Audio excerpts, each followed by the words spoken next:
জাল ফেতে রাখছি। এটা কিন্তু একটি মানে বন, বুঝছো? এটা গাংও না, এটা বিলও না, গাং হলো এটা। আর এদিক দিয়ে চলে আসলাম আমার ছেলেকে নিয়ে জিম করতে।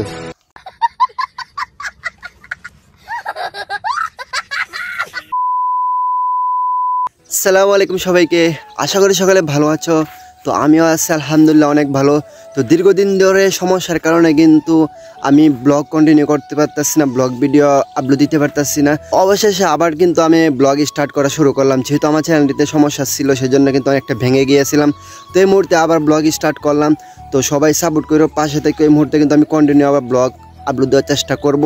তো আজকের এই ব্লগে আমি সারাদিন কি করছি না করতেছি তো সব কিছু কিন্তু আজকে দেখাবো। তো আজকে ভিডিওটা আশা করি অনেক ভালো লাগবে। আর হ্যাঁ, আমি কিন্তু ফার্স্ট টাইম ব্লগ দিয়ে আমার চ্যানেলটি শুরু করছিলাম, স্টার্ট করছিলাম সৌদি আরব থেকে। মাঝখান দিয়ে কিন্তু আমি শর্টস নিয়ে কাজ করা শুরু করি, ব্লগ বেশি একটা কাজ করতেছিলাম না ব্লগ ভিডিও নিয়ে। এই মুহূর্তে কিন্তু আবার ব্লগ ভিডিও আপলোড দেওয়ার চেষ্টা করবো কন্টিনিউ। তো ভিডিওটা কন্টিনিউ দেখতে থাকো, আশা করি অনেক ভালো লাগবে। তো আজকে সারাদিন আমি কী করছি না করছি সব কিছু তোমাদেরকে দেখাবো। তো আমার পিছিয়ে দেখতে পাচ্ছ, এটাই কিন্তু আমাদের গ্রামের একটি বড় বিল, বুঝছো? এই দৃশ্যটা কিন্তু অনেক সুন্দর। তো আজকে সারাদিন আমি কি করতেছি না করতেছি সব কিছু কিন্তু তোমাদেরকে দেখাবো। তো ভিডিওটা কন্টিনিউ দেখতে থাকো, আশা করি অনেক ভালো লাগবে। তো চলো ব্লগটা স্টার্ট করা যাক।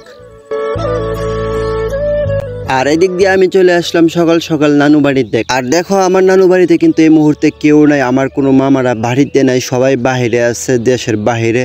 আর যেহেতু নানু বাড়িতে নানু শুধু একলা, সেজন্য বিভিন্ন কাজ কামে কিন্তু আমার থাকতে হয় পাশে। আর এদিক দিয়ে নানু বাড়িতে একটি পুরানা রান্নাঘর ছিল, সেটা কিন্তু অলরেডি ভেঙে দিয়েছে, মিস্ত্রিরা এসে টিনগুলো নেমিয়ে দিয়েছে, কারণ নতুন টিন লাগাবে তারা।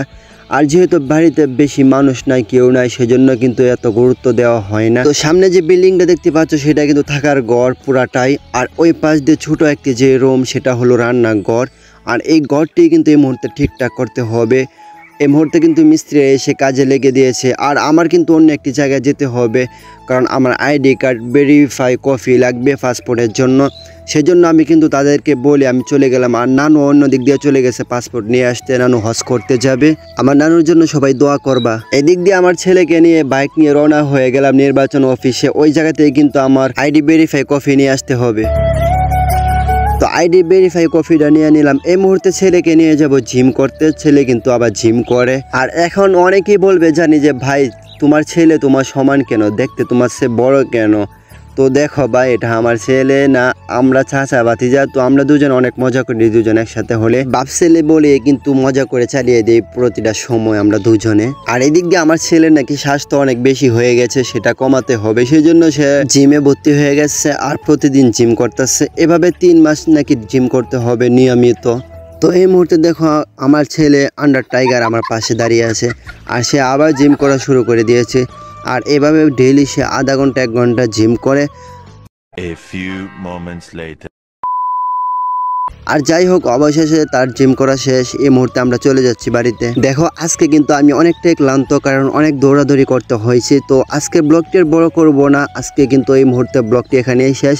তো ব্লগটি কেমন হলো অবশ্যই লাইক কমেন্ট করে জানিয়ে দিবা। দেখা হবে নতুন কোনো ভিডিওতে। বাই বাই, আসসালামু আলাইকুম।